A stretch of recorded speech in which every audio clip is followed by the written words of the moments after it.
I was a national championship dancer with dreams of moving to and working in Los Angeles when I was told that I would never dance again. All because 2 decisions were made. 1, my friend decided to drink and drive. And 2, I chose to get in the car. I spent 51 days in the hospital, having to reconstruct and redefine my body, my dreams, my abilities, and ultimately who I was. The mental, physical, and emotional toll that night has taken on me will live with me forever. But I'm sure no one would blame me if I just decided to give up and accept the fact that I was physically disabled. But I was 17, and I had a lot of life to live. And although many of bones in my body were broken, not one bone in my body was ready to give up. So what now? What's next? 5 years ago, I moved to Los Angeles to become a professional dancer. And although a lot of odds and elements were against me, I did it. I'm doing it. But along with a lot of wins comes a lot of losses. And I realized over the last year, a lot of news articles and papers that came out, when the headline came out, it said, wheelchair-bound dancer, wheelchair-bound athlete, wheelchair-bound girl. And I thought to myself, bound? Wait, I'm not bound. There's absolutely nothing tying me to this chair. And is that the only thing that people see? Is that my accomplishments are only interesting because I'm paralyzed? Have you ever seen a news article where the headline was, anxiety-ridden teen wins state track tournament? Or woman with no self-worth opens up a 5-star restaurant? This year, my wheelchair dance team, the Rolettes Los Angeles, launched our international campaign called Be Boundless, which promotes mental, physical, and emotional boundlessness. So in order to have boundlessness, you must know your boundaries, right? So according to Webster Dictionary, boundaries are something that indicates or fixes a limit or extent. I love the first word in this, something. Because something doesn't equal wheelchair, or anxiety, or self-worth, or amputation, or cancer. It could be anything based off of each individual person or situation. Anything that is keeping you from mental, physical, and emotional boundlessness. And if I had listened to all those doctors telling me, now this is where living boundlessly comes in. I've realized that a lot of my somethings and walls in front of me were not put up by me. They were put up by people with assumptions about me. Being boundless is not about being perfect or not having a something. It's about not letting other people put a limit or expectation on what you can or cannot do. If I had listened to all those doctors telling me that I would never dance again, then I wouldn't currently be running the world's largest all-women's wheelchair dance team, or the world's largest international dance intensive that's specifically made for women in chairs that spans over 150 women from 10 countries. And if I had listened to all those choreographers that told me that I was just an inspiration and that's all I would ever be, then I wouldn't currently be working with some of the top choreographers and traveling the world. But more importantly, despite all of that, if I had listened and allowed every person that has ever tried to place a limitation or expectation on me just because of my something, then I probably would have never emotionally or mentally left that hospital. My hopes and dreams would have died there.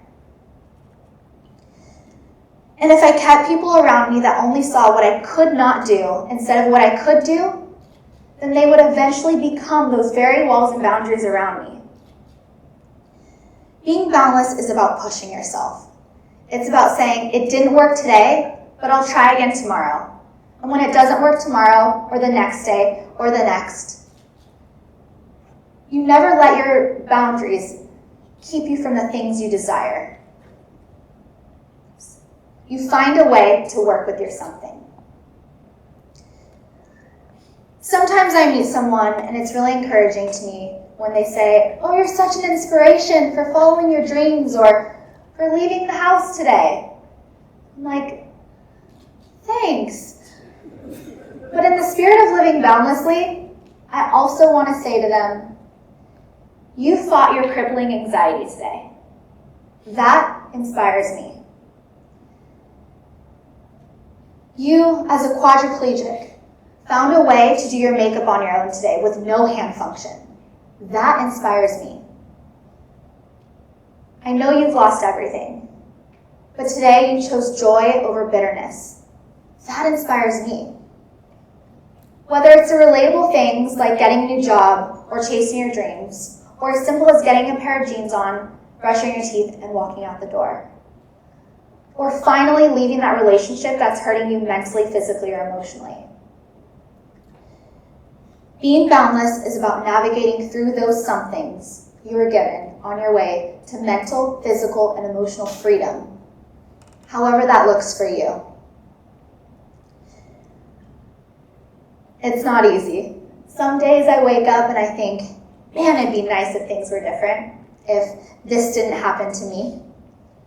But in that moment, I have a choice that will define the rest of my day, week, month, year, and ultimately my life. Need some help on making a boundless choice? The first boundless choice you can make is understand that whatever your somethings are, it isn't all that you are.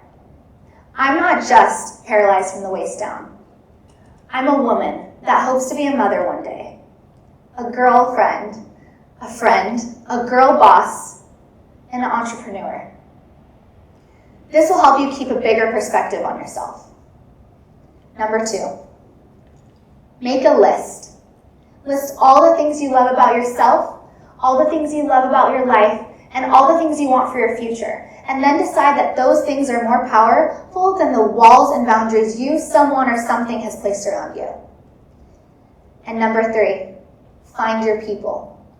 Find people that acknowledge your somethings and pursue life anyway, and let them surround you instead of your fear. My greatest success, boundlessness is a choice. Experiencing your something and pursuing life anyway is a daily choice, and that is sometimes hard to make, for you and for me. My greatest success has come from when I refused to let someone or something shape my life for me. And my biggest lesson has come from when I made the mistake and I let other people tell me what I could or could not do. We rarely get to choose the things life hands us. Our lives can change in an instant. Mine did. Usually with just one decision, and that can go both ways. Sometimes it isn't the moments right after that define us, but it's in the small daily ones, a week after, a month after, for me, 8 years later. We can make a daily choice to be boundless. We just need to find our own version of what that looks like.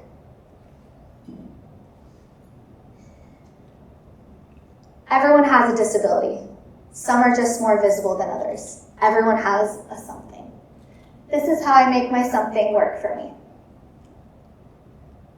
Do I click again? Ooh, the master of my sea. I was broken from a young age, taking my soak into the masses, writing my poems for the few that look at me, took at me, shook at me, feeling me, singing from heartache, from the pain, taking my message from the veins, speaking my lesson from the brain, seeing the beauty through the...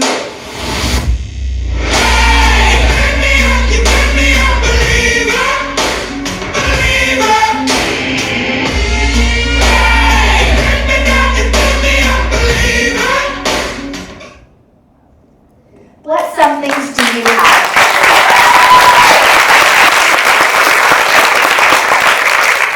What boundaries have you or someone or something placed in front of you?